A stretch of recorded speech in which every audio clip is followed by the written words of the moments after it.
లోకమందు పరిగెత్తు వారందరూ పరిగెత్తుదురు గాని ఒక్కడే బహుమానము పొందునని మీకు తెలియదా? అటువలే మీరు బహుమానము పొందునట్లుగా పరిగెత్తుడి. మరియు పందెమందు పోరాడు ప్రతివాడు అన్ని విషయముల యందు మితముగా ఉండును. దేవునికి స్తోత్రం, హల్లెలూయా. ఎలాంటి వాడంట?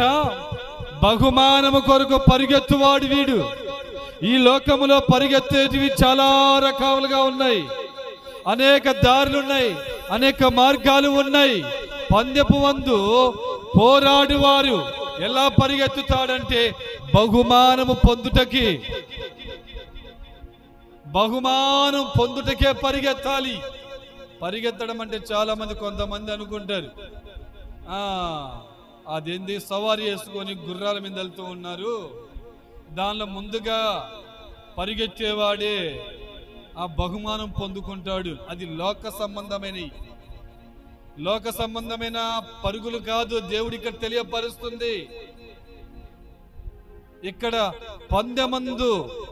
పందెపు రంగమందు పరిగెత్తు వారందరూ పరిగెత్తుదురు గాని ఒకడే బహుమానము పొందునని మీకు తెలియదా అంటున్నాడు.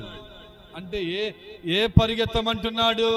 జ్ఞానముతో, తెలివితో, ఆలోచనతో, భక్తితో, పరిశుద్ధతతో జ్ఞానంగా పరిగెత్తువాడు ఆయన బహుమానము పొందుకుంటాడు. కొంతమంది నాకన్నీ వచ్చు అనుకుంటారు. నాకన్నీ వచ్చు, నేను బ్రహ్మాండంగా ఉన్నాను,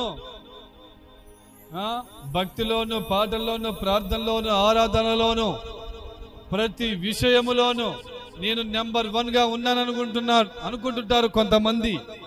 కానీ అది కాదు బహుమానం ఇచ్చేది దేవుడు. ఈ భూలోకములో నీవు బ్రతికి ఉన్నంత వరకు పందెపు రంగమందు జాగ్రత్తగా పరిగెత్తువాడే బహుమానము పొందును. హల్లెలూయా. మా అర్థమవుతుందా నేను చెప్పే మాట?